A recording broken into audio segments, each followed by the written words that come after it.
बिलासपुर में all India bank officer association की 43वीं वर्षगांठ के मौके पर हिमाचल इकाई का गठन किया गया, जिसमें अखिल भारतीय केंद्र की ओर से गठन के उप महासचिव प्रवीण गोयल, राष्ट्रीय उपाध्यक्ष अश्विनी, प्रधान राष्ट्रीय सचिव कौम रियाज अहमद भट्ट एवं चिरंजीव जोशी एवं राष्ट्रीय उप महासचिव गुरमीत सिंह केंद्रीय पर्यवेक्षक के तौर पर उपस्थित रहे। इस अवसर पर मुख्य अतिथि के रूप में अधिवक्ता एवं एटक राज्य सचिव कॉमरेड प्रवेश चंदेल मौजूद रहे। इस अवसर पर एसोसिएशन के पदाधिकारियों ने सरकार की निजीकरण की नीतियों का विरोध करते हुए कहा कि यदि सरकारी बैंकों का निजीकरण किया जाता है तो उसका सीधा असर देश की अर्थव्यवस्था पर पड़ेगा। इन वक्ताओं ने कहा कि सरकार की तमाम कल्याणकारी योजनाओं को लागू करने के बाद भी सरकारी बैंक मुनाफा कमाकर दे रहे हैं, परंतु फिर भी सरकार उन्हें निजी हाथों में सौंपने के लिए आमादा है। All India bank officer association बैंकों के निजीकरण के खिलाफ डटकर लड़ेगी। इस दौरान अपनी मांगों को मनवाने के लिए एसोसिएशन ने एक संयोजक समिति भी गठित की है। संयोजक समिति आगामी 3 महीनों में सारे बैंकों में सदस्यता अभियान चलाकर राज्य स्तरीय सम्मेलन आयोजित करेगी और देश और बैंकर्स के हितों के खिलाफ कुछ भी बर्दाश्त नहीं करेगी। सम्मेलन की शुरुआत से पहले शहीद हुए साथियों को भी याद करके 2 मिनट का मौन रखा गया। Sharma, general council member, all India IDB officer association और को convener Himachal state committee, all India IDB officers association and AIBOA। आज हम यहाँ पे बिलासपुर में Himachal state committee ad hoc committee के गठन के लिए एकत्रित हुए हैं। काफ़ी बैंकर्स जो है भारी मात्रा में यहाँ पर मौजूद हैं। हमारे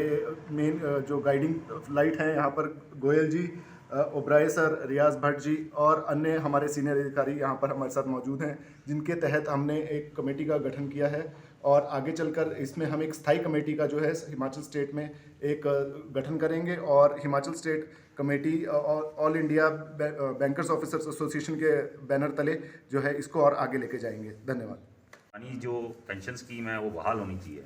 NPS जो एक बहुत बड़ी जो है विपदा नए साथियों के ऊपर आ रही है वो बंद होनी चाहिए। और जो कर्जा माफ़ी की योजना जो सेंट्रल गवर्नमेंट चला रही है और करंटली जिसका की अमाउंट 10 लाख करोड़ बढ़ गया है, जो सरकार अपने जो अगुवाई या उनके जो पिछ लगू जो इंडस्ट्रियलिस्ट हैं या बिजनेसमैन हैं जिनका कि वो माफ़ कर रही है, जो कि एक आम आदमी का पैसा है, क्योंकि बैंकों के अंदर जो पैसा है वो हर आम आदमी का है, मेरा है, आपका है, फार्मर का है, लेबरर का है,